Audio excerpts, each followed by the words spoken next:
Dati, akala ko kaya kong buuin ng mocktails na mag-isa. Pero hindi pala. Ito si Kuya Arnold. Siya yung pinakaunang kasama ko sa mocktails.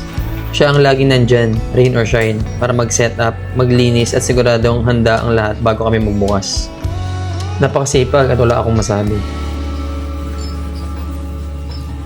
Si Rovic naman ay isang working student. Nagsimula siya as a cashier at sa bar chow. Pero mga ilang buwan lang, natuto na rin siya sa bar. Napakabilis nun at nakaka-impress. Feeling ko, marami pa siyang kayang matutunan. Ito naman si Ina. Isa siya sa pinaka-skilled na nakilala ko. Siya ang in-charge sa halos lahat ng prep ng mock meals. Mula sa raw ingredients hanggang sa iba't ibang forms at techniques. Kaya niya mag-deliver ng consistent na quality araw-araw. Para sa akin, sobrang importante nun at nakakabilib talaga. At ito naman si Dan, younger brother ko. Noong nagsimula siya sa mocktails, zero talaga ang experience niya sa F&B and hospitality. Pero ngayon, siya na ang main bartender at frontliner.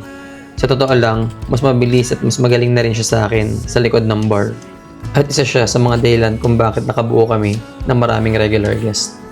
Sobrang grateful ako sa buong team, sa effort, oras at tiwalang ibinibigay nila araw-araw. Para sa akin, teamwork ang isa sa pinakamahalagang bahagi ng pagbuo ng kahit anong pangarap.